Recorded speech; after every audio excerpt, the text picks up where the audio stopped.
Hi, this is Jim from Safety Wars. Before we start the program, I want to make sure everyone understands that we often talk about OSHA and EPA citations, along with some other regulatory actions from other agencies, legal cases, and criminal activity. Everyone is innocent until proven guilty in a court of law. Proposed fines are exactly that, and they are often litigated, reduced, or vacated. We use available public records, news accounts, and press releases. We cannot warranty or guarantee the details of any of the stories we share, since we are not directly involved with these stories, at least not most of the time. Enjoy the show. This show is brought to you by safetyfm. And from the border of liberty and prosperity in the highway to the north, this is Safety Wars for December 12th, 2023. How's everybody doing out there? Hope you enjoyed the program last night. It's my intention to make it exciting. The Safety War is not only about OSHA, PA, environmentalists. It's a threat to everything. We're going to cover some other stories here tonight. But what the main point of last night was this.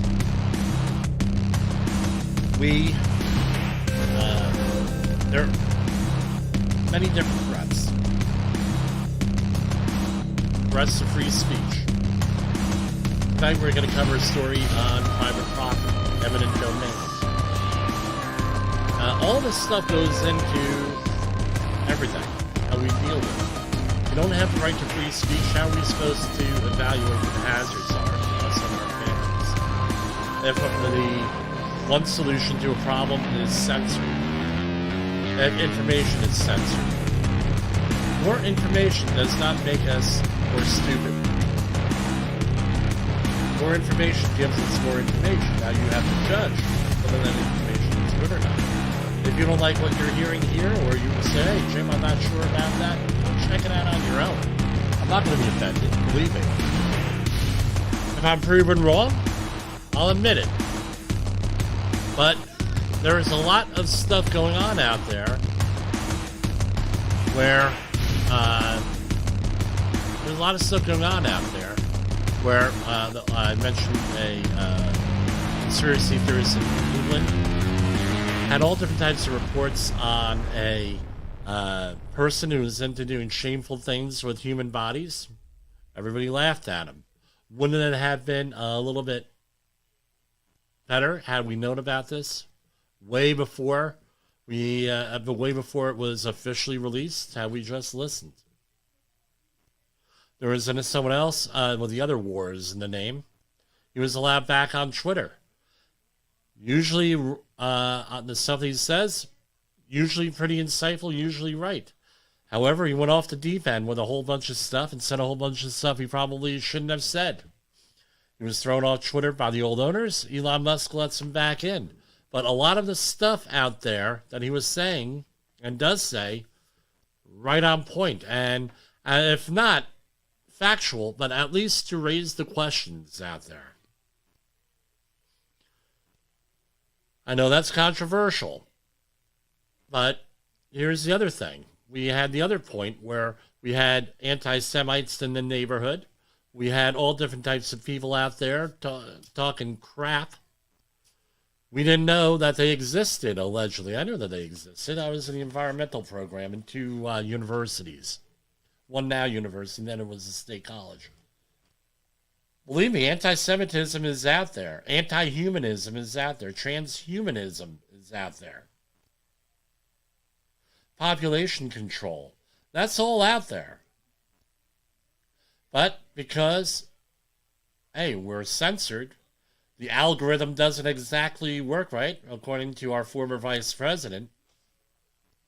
He wants to outlaw algorithms and control all the information, according to what he said last night, or last week at the COP28 conference.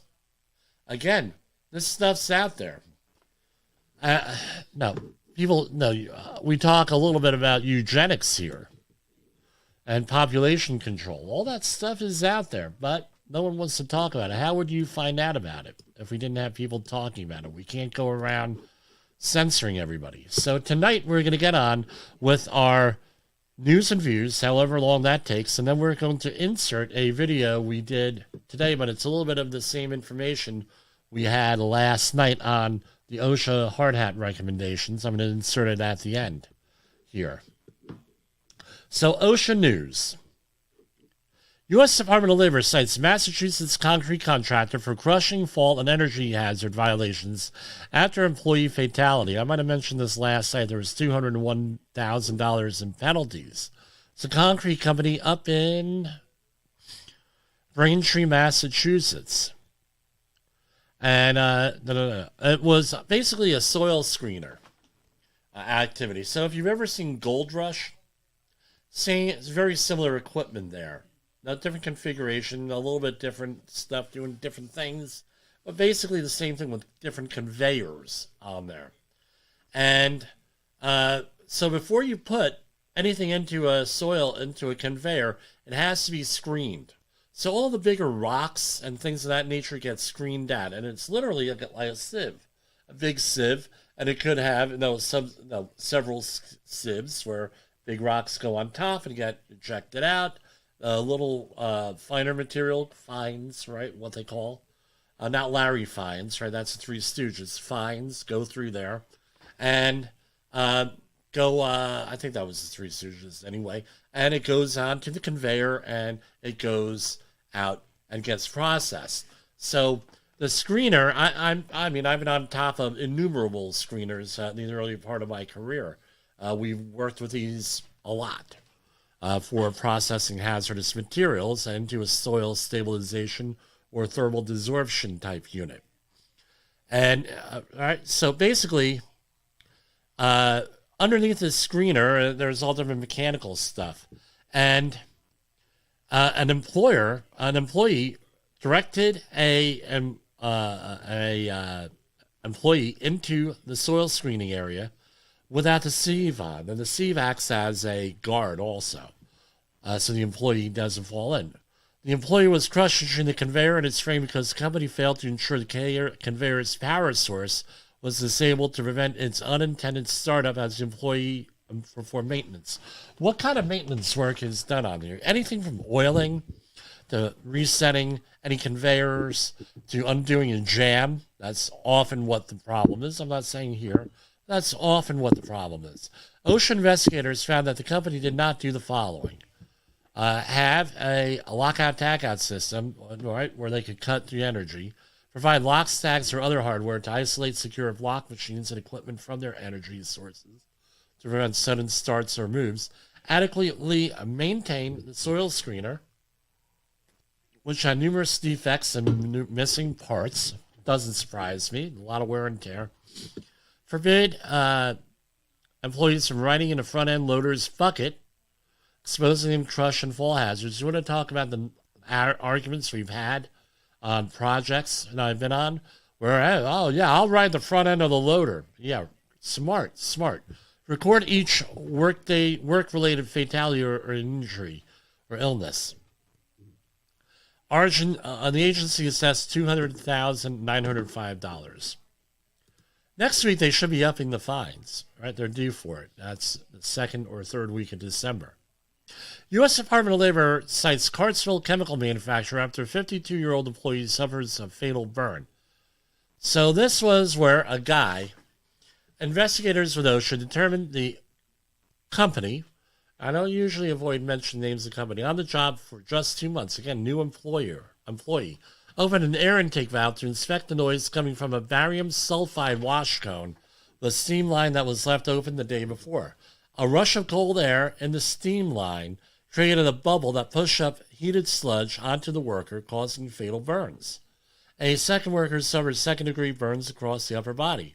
Before OSHA concluded the investigation, the agency learned that 25 days after the fatal incident, another employee inspecting a leaking gasket under a tank full of sodium hydroxide, that is a lie, solution suffered chemical burns when the tank overflowed. Second incident remains under investigation. Our investigation found that the company's failure to make employees' safety a priority allowed Conditions that cost the worker his life, said OSHA Area Director Jeffrey Stalawi in Atlanta. And maybe it's Stalawi, depending on the Polish pronunciation. Two serious incidents just weeks apart show that the culture at the chemical company must change to emphasize workers' safety and health. OSHA will continue to monitor and hold the company accountable until there are changes. So they failed to establish lockout tagout, failed to inspect those procedures. They had to be updated and reviewed at least annually or as appropriate. Allowed slip and trip hazards to exist by failing to keep mid-tier catwalks free of corrosion. My question is, because of the new OSHA recommendations on helmets, are we all going to have to wear helmets? Right? Expose employees to entrapment hazards by not clearly marking the routes to emergency exits. Failed to provide readily accessible safety data sheets for hazardous chemicals in the facility. So let's do a little test here. 2 chemicals. Let's go to Google. How long does it take to find an SDS on these chemicals? First of all, when you get the SDS from whoever you buy the chemicals from, or if you make them on site, you have to make your own SDSs and other stuff too. So the first one is barium sulfide. So let's go to Google. How long does it take us to look up an SDS from barium sulfide? Okay, well, got a timer on that? Oh, there it is. Here we have the safety data sheet for barium sulfide, right, from a company. Wow. Now, if I hit print, it's just however long it takes to print out. Zero excuse for this crap. I'm sorry. None. And you have the whole thing here. All right.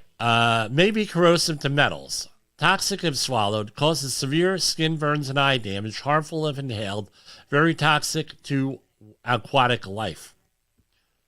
So we have a Jolly Roger there, a corrosion pictogram, and a dangerous to environment pictogram. I'm not going to mention the manufacturer here. We're going to go down. What is the pH of this material? Bear with me. There is a PEL of 0.5 milligrams per meter cubed. Here there is an ACGIH of TLV of 0.5 milligrams per meter cubed. pH, no data available, but it is corrosive. We do know that. It's a crystalline powder, and the melting point is 1200 degrees Celsius. So that would indicate to me that it was very hot, 1200 degrees Celsius. Anyway, again, easier found. How about sodium hydroxide? SDS. Okay, I typed it in.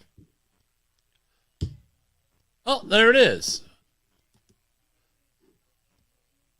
All right.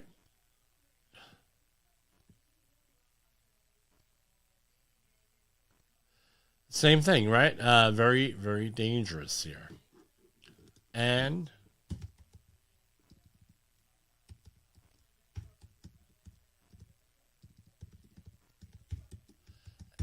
so what are some of the synonyms for sodium hydroxide? Sodium hydroxide is also known as lye or soda or caustic soda. So how a lot of companies that I've worked with try to make things sound not as bad, they call it caustic soda. All right, that's nice. They don't call it lye. I think most people know lye is pretty serious. Now, I was in now they didn't call me in on this, but I was at a facility where they had an accident with lye. And basically, a guy got it on his skin. This goes back to the don't use the color test thing with colors. Use proper name for PPE.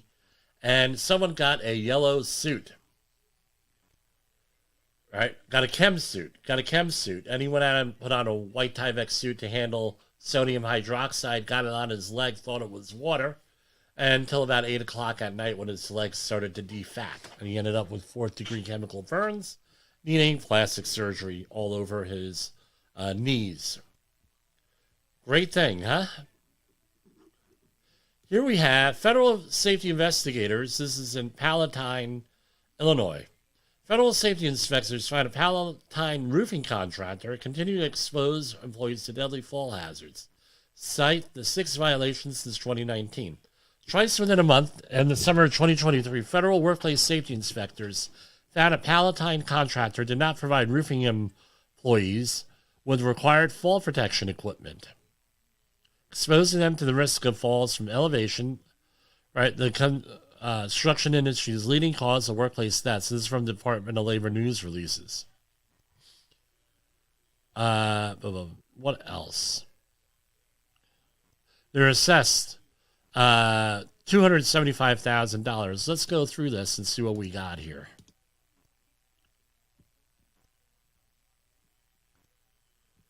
I'm scrolling on down through the thing. And citation 1, item 1, type of violation, repeat serious.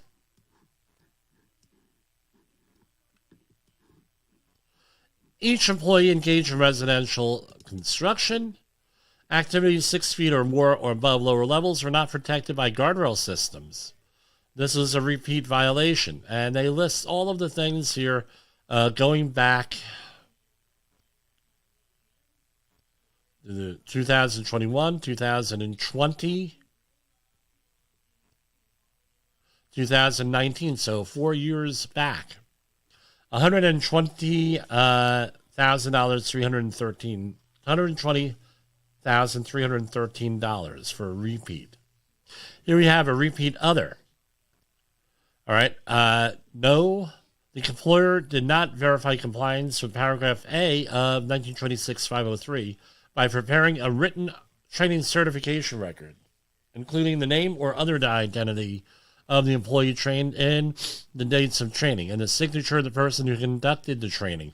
So no certification. This was a repeat. They had repeat violations going back to 2022 on this. Citation, $859 for that.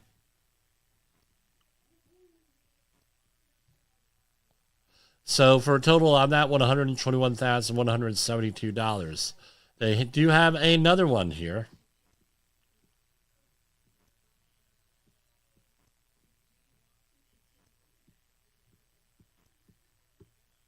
Scrolling down the document. Citation 1 to item 1. No, this is a repeat violation. Citation 1 to item 1 at another one of their job sites. No safety glasses or other eye or face protection, $17,189. Citation 1, item 2. Repeat. No training, again, $17,189. Citation 2, item 1. No fall protection, willful serious, $120,319.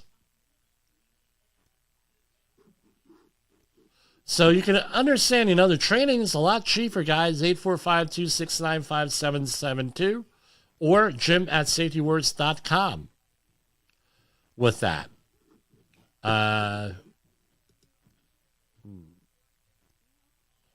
Here we have another story here. We'll go over this one. Investigation finds Ohio food processors' failure to guard machines' moving parts led to a temporary worker to suffer an amputation injury. This was at a group in Cincinnati, $242,000 in proposed penalties. And they were on the Severe Violator Enforcement Program in 2017. And April, OSHA assessed the company at $1.9 million for proposed penalties after another temporary worker suffered injuries in 2022. OSHA cited the plan for similar violations less than 2 weeks before the October 2022 injury. Company is contesting both. Right? So let's see here. So here we have a repeat serious violation, no lockout tagout, $85,000.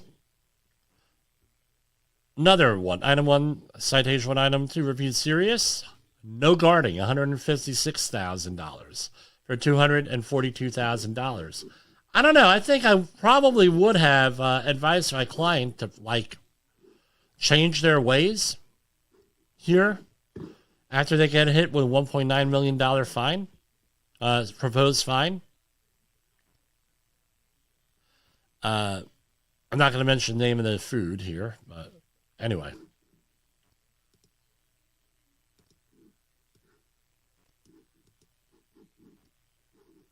And what else we have here that's interesting?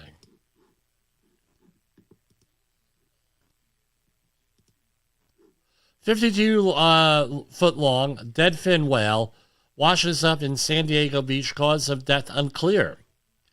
This is from yesterday. A 52-foot-long dead fin whale washed up on San Diego Beach over the weekend, and officials say there was no obvious sign of death. I don't know. Is this being Jersey-fied here in the New York area, Southern California? The young female whale was found Sunday on Mission Beach and was later towed out to sea. Fin whales are the second largest whales in the world after blue whales. They can grow 70 to 80 feet long and weigh 50 tons. They are endangered and thought to number around 8,000 off the West Coast. It's probably the first couple of years of its life. It didn't appear to have been dead long because there wasn't much evidence of scavenging. There was no obvious obvious cause of death here. They're doing a necropsy here up to a certain point. Here we have none. You talk about now, and I'm going to coin a phrase here. We heard of predatory lenders, right? How about predatory employers? Here's one. Bay Area CEO accused in a lawsuit of enslaving an assistant and taking into a dark abyss of sexual horror. This is from Bay Area News Group, a story by Ethan Barron, I guess.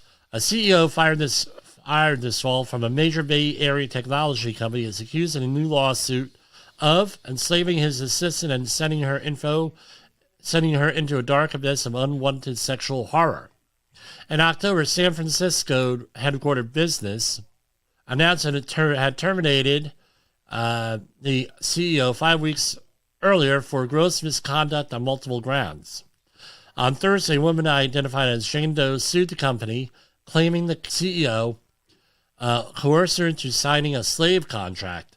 Years of rape, sexual abuse, torture, and assault followed, the lawsuit alleges. I'm not going to go into details here, but I'll just say predatory employer. Pharmacies share medical data with police without a warrant, an inquiry finds. The nation, and this is from MSN.com, the nation's largest pharmacy chains have handed over Americans' prescription records to police and government investigators without a warrant, a congressional investigation found, raising concerns about threats to medical privacy.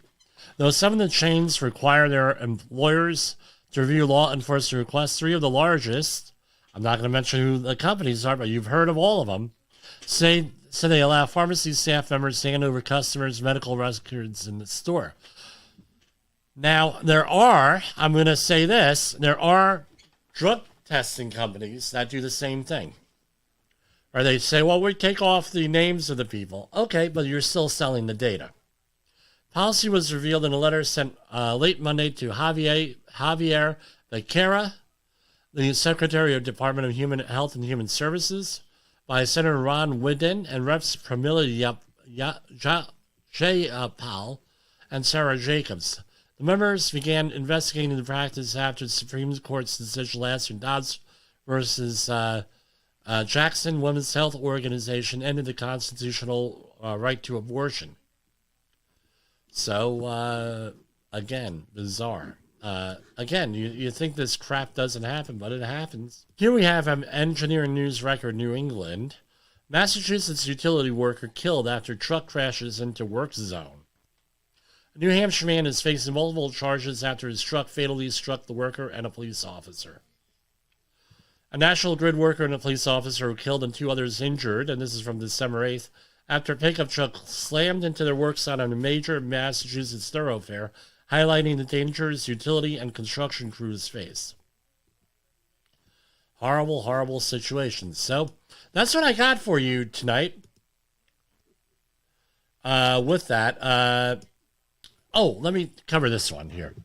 Seizing private, this is from Epoch Times. Seizing private land is next step in fight against climate change. Eminent domain is becoming the weapon of choice against opposition to large wind and solar projects being planned and constructed around the United States. The dream of net zero carbon emissions and its vision of blanketing hundreds of millions of acres of American land with wind turbines and solar panels is running up against the reality that most of the land in America is still privately owned, and many Americans don't want these massive industrial installations near their homes. So basically what's happening, people are declaring eminent domain, meaning the government seizes the land for these projects. Another civil right. You have a right to private property in this country. So here we have an issue with this. Again, a lot of these stories coming up here. So that's all I have for tonight. I'll see everybody tomorrow night. Take care. Hi, this is Jim from Safety Wars. Before we start the program, I want to make sure everyone understands that we often talk about OSHA and EPA citations, along with some other regulatory actions from other agencies, legal cases, and criminal activity. Everyone is innocent until proven guilty in a court of law. Proposed fines are exactly that, and they are often litigated, reduced, or vacated. We use available public records, news accounts, and press releases. We cannot warranty or guarantee the details of any of the stories we share, since we are not directly involved with these stories, at least not most of the time. Enjoy the show. This show is brought to you by Safety FM. And from the border of liberty and prosperity, we're coming on a little bit early today. I had a lot of questions and comments and everything else on this whole thing with hard hats last night. So I thought it was worth having a separate episode on this and share it with my customers, clients, and you too could share it with your customers and clients. So what prompted most of this? No, we have this, especially the construction industry, we have a lot of controversy associated with hard hats. And one of the, it's a valid OSHA citation most of the time when they issue a hard hat violation, overwhelming amount of times. And OSHA's been really doing stuff with issuing stuff with PPE and things of that nature over the last couple of years. It's one of their top rated things, but it's usually face shield and safety glasses, which we'll talk about further in another episode. Now, hard hat. This one actually might be a game changer on this. I think we're going to have to watch this to see if there is a change in the OSHA technical manual and other policies once, this thing all comes about here and, OSHA slowly implements among their own people. There are certain recommendations that they issue here for head protection. And I'm just wondering if this is ever going to make it into enforcement, or is this going to just stay an internal policy? So yesterday, let's stop that. We had our regular episode. We have our OSHA news releases, December 2023, and we review these. These are all open source and everything else. Let me share this because we're going to be sharing a lot of this stuff here. And okay, So right here, and let me zoom in a little bit.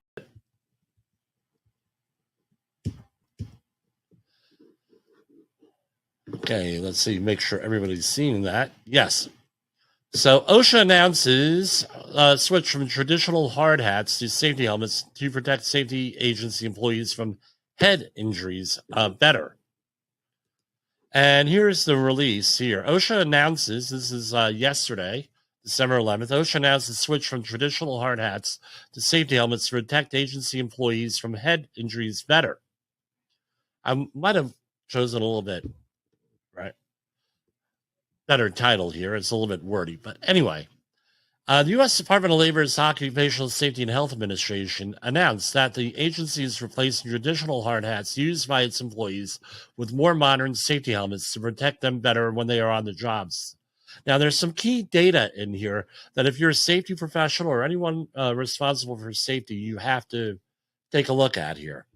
In 2020, the Bureau of Labor Statistics reports head injuries accounted for nearly 6% of non-fatal occupational injuries involving days away from work. Almost half of those injuries occurred when workers came into contact with an object or equipment, while about 20% were caused by slips, trips, and falls. Now, we were recently cleaning out my mom's house, and we came across this. This is probably, and I don't have a date on here, pardon me, I hit the mic. Probably from this is after 1945, roughly. Probably right after World War II. This is from the previous owner of the house, Irving Hutt and Mildred Hutt. Right, their children. A little bit of a trivia here. Were exhibits on Coney Island for the first incubator. So you can look it up on the history book in the history books. But anyway, metal hard hat is what we're looking at. We still had some of the internal structure which cushions the head, right? And then we go on to our modern hard hats. So I know, hey, Jim, that's all full of stickers. You're setting a bad example. Okay, great. But here we have, often the way that jobs work is that you have to have stickers on the hard hat to verify you're supposed to be there for security as well as training purposes, right? And now they come in all different types of styles. My firm prefers the red ones on that. So what OSHA is suggesting is that everybody go and their thing, and this is a little bit of an older model. There are better models out there now. I shouldn't say better. I should say more advanced here. Hopefully we'll be covering some of that in the future. And this is what they're requiring, is this with a chin strap. All right. Now, the difference is this. In price. For this, a traditional hard hat, you get on that website that's named after the river in South America, you could go out there and get a hard hat anywhere from $10 up to $150. The helmets are running in at the upper 90s, upper lower hundreds usually. You may be able to get a better price on them with this. So what they're requiring is a helmet style with this. And I've been wearing this one for about 4 years now whenever I'm working at height or in the maritime environment because chin strap. Now, something to point out here, right? And we're going to go into letters of interpretation in a minute here. And they're actually really critical here with this. So what does OSHA say, at least officially, in the regulations? We have 1926-100, which is the construction industry standard here. Employees working in areas where there is possibility of danger to head injury from impact or from falling or flying objects or from electrical shocks and burns shall be protected by protective helmets. And it goes on and on and on and on with this. And this is an important one, too, because some of these helmets do not have an ANSI standard. They have a European standard that's in excess of the ANSI standard. But OSHA will deem any head protection device that the employer demonstrates is at least as effective as a head protection device, constructed in accordance with one of the consensus standards identified in B1 of this section to be in compliance with the requirements of this section. So B1 is, right, let's see, American National Standards Institute, 2009 standard, 2003 standard, 1997 standard, but there's since been a 2014 standard issued. So they're looking for ANSI. However, my understanding is that there's currently a letter of interpretation under review with the agency to talk about European standards. But this would statement 1926 100B3 would be seem to take over for that and say, hey, we're using stuff well in excess of the ANSI standard, which my understanding the European standard is much better. Now, here we have, is a 1926 501 standard, specifically on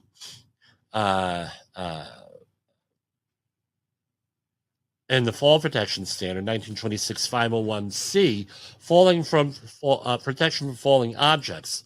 When an employee is exposed to falling objects, the employer shall have each employee wear a hard hat. And again, hard hats, like all PPE, are not an end all and be all. You have to have other things in there. So you have to go through that hierarchy of controls that we always talk about. Eliminate the hazard, and substitute, a less hazardous thing for a more hazardous thing for a less hazardous thing. I was mixed that up, how to say that, but you want to make things more safe. You want to have some type of engineering control, administrative control, PPE as being the last. So just because you're wearing a hard hat does not mean that it's okay to do all different crazy stuff to put your head in the line of fire or to have overhead hazards. That's not what that says. And it has all this stuff: erect toe board screens and guardrails, erect the canopy structure, barricade the area to which objects could fall. So some type of barricade. You can go and read the whole thing yourself. I'm not going to read it word for word. Now we have other regulations here that are with us. Here we have the 1910-135 regulation under general industry. The employer, and this basically says the same thing as 1926-62, I think almost word for word with that. So, again, you have to have some type of an assessment done. Here we have in the maritime environment, in shipyards, you have to wear a protective helmet when working in areas where there is a potential for injury to the head or fall from falling objects on here. And basically the same thing. Got to wear a hard hat. And here we have in the longshoring regulation here, same deal, hard hat. And it keeps referencing ANSI Z89.1, and I'm not going to go into this in its entirety, but essentially you go to the ANSI.org website, you buy yourself a standard off of them, but basically you have two types of hard hats you're rated for. Type 1 from the top, type 2 from the side. Those are the two major types, and then you have different types within that also there. Now, what your company or your employer has to do is do an assessment and figure out what exactly they're going to need. So here we have, let me just read that. I have class type 1 from the top, type 2 from the side, right? Or off center, they call it. Then you have electrical classes. So you have class C for hard hats, electrical, that are rated for protection of up to 20,000 volts. Class G general with offer protection up to 2,200 volts. And Class C conductive, and they give zero protection, right, for electrical conductors. And they include vented options and things of that nature. And So they have vents, probably going to be a Class C. But you need to figure out, and more importantly, get your procurement people online, on the same page on what's going to be appropriate and not appropriate for what they're doing. Now, this was what they referenced yesterday.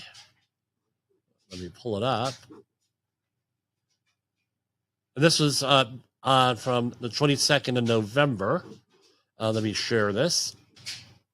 All right. So here we have, and let me make sure this is looking right here.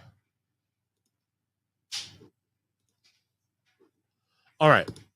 So head protection, safety helmets in the workplace.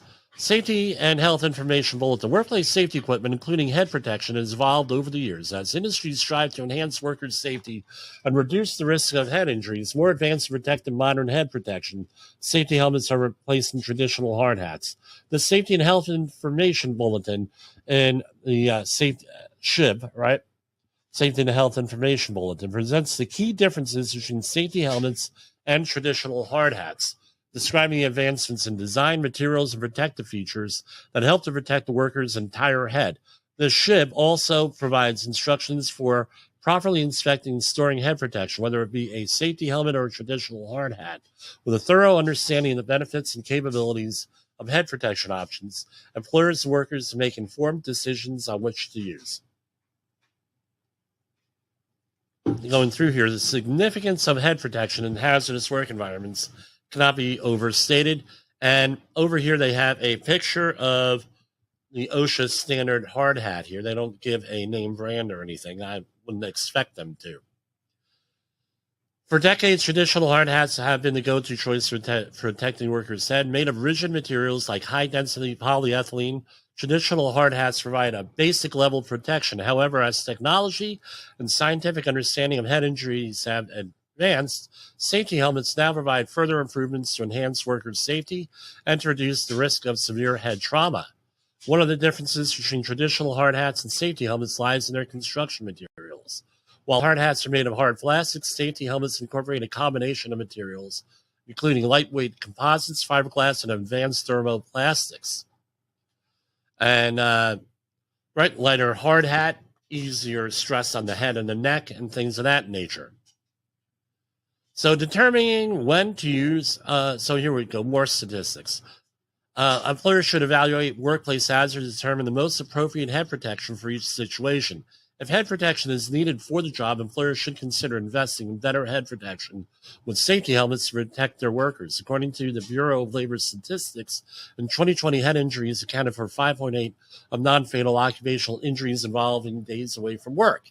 Determining when to use a safety helmet on the job. Employers must conduct a hazard assessment at their job sites and, based on the workplace hazards, determine whether head protection is necessary. When head protection is needed, employers should consider using safety helmets instead of traditional hard hats. Right?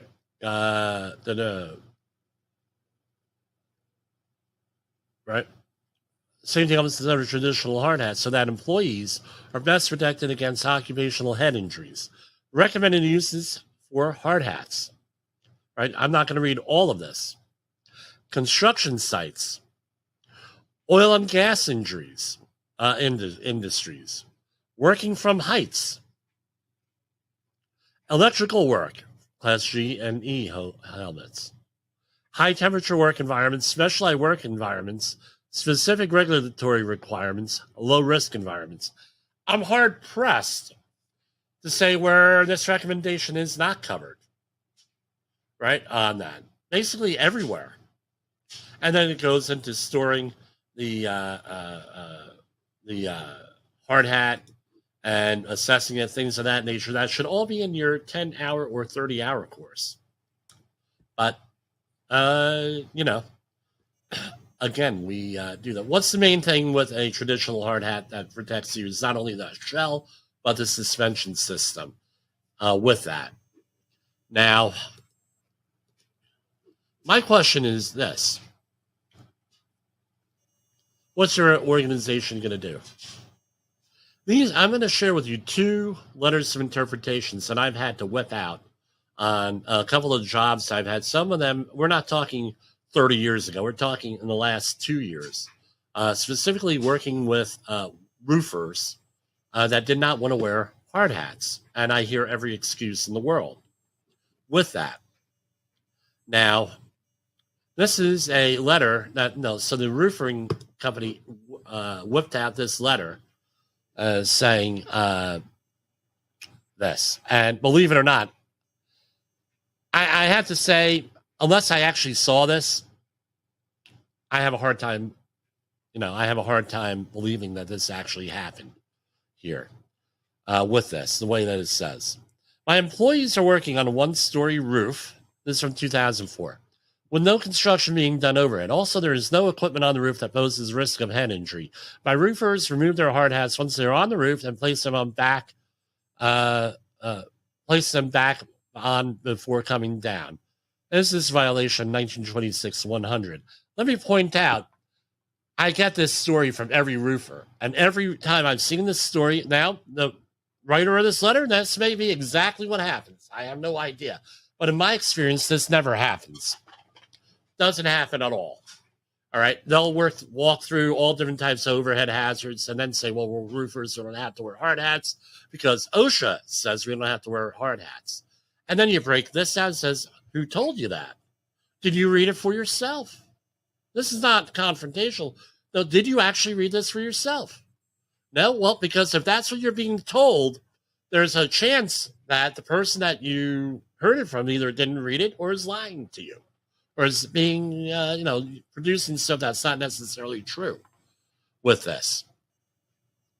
So it states a regulation we just went on, and it says, as OSHA previously stated in an August 23, 1983 letter to Congressman Sisiski, where employees are not exposed to possible head injuries, head protection is not required by OSHA standards.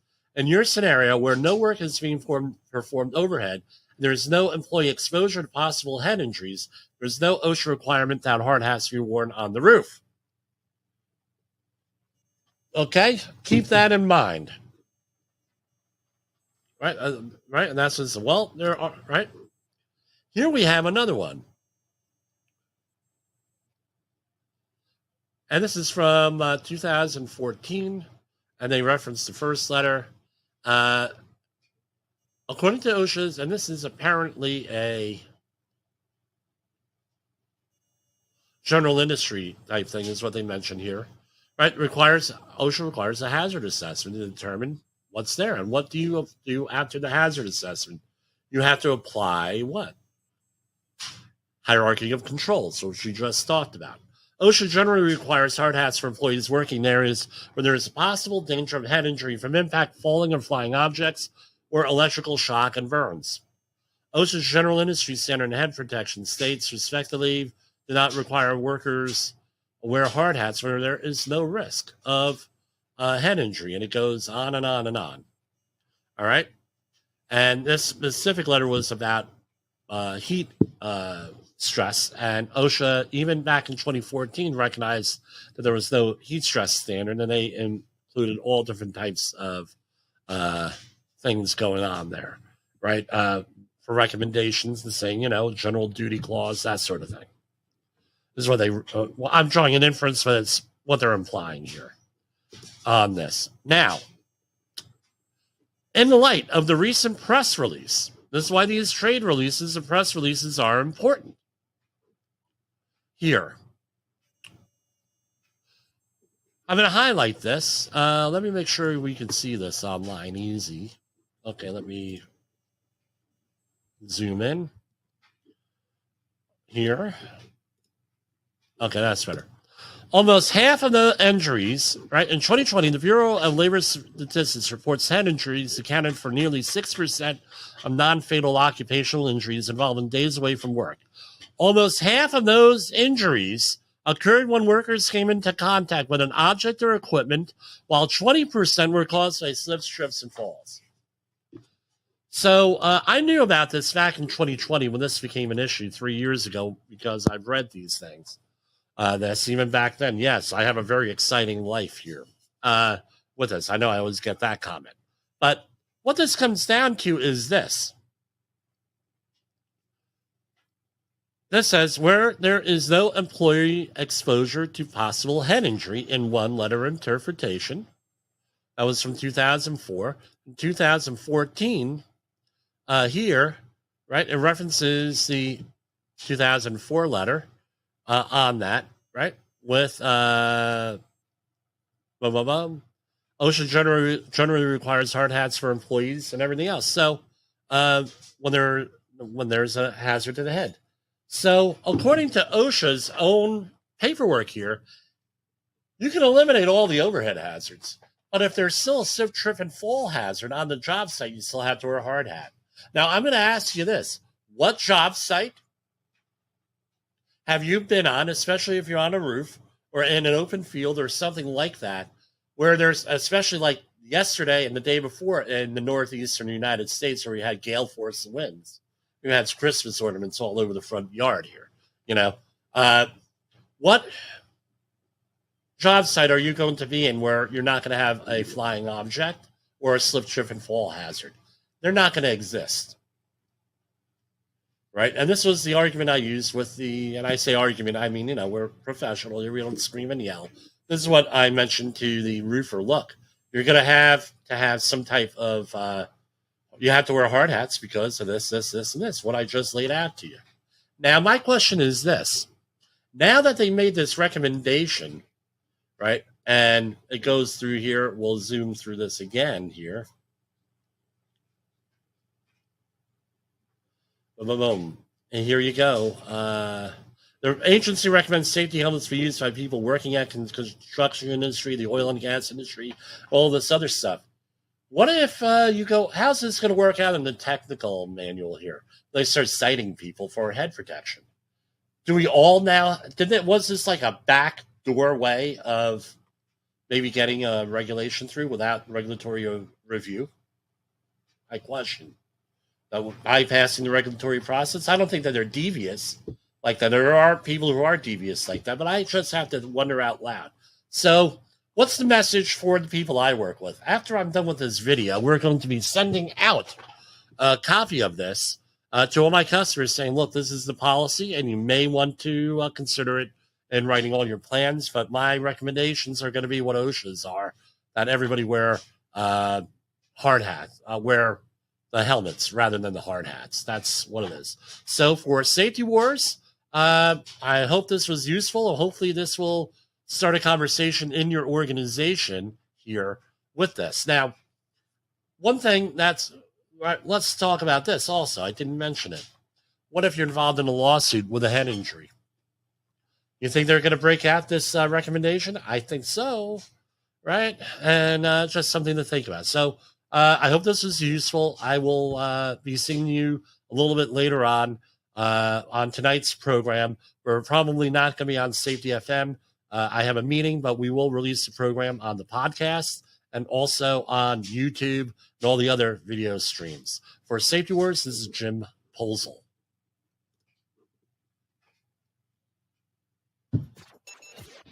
The views and opinions expressed on this podcast are those of the host and its guest and do not necessarily reflect the official policy or position of the company. Examples of analysis discussed within this podcast are only examples. They should not be utilized in the real world as the only solution available, as they are based only on very limited and dated open source information. Assumptions made within this analysis are not reflective of the position of the company. No part of this podcast may be reproduced, stored in a retrieval system, or transmitted in any form or by any means, mechanical, electronic, recording, or otherwise, without prior written permission of the creator of the podcast, Jay Allen.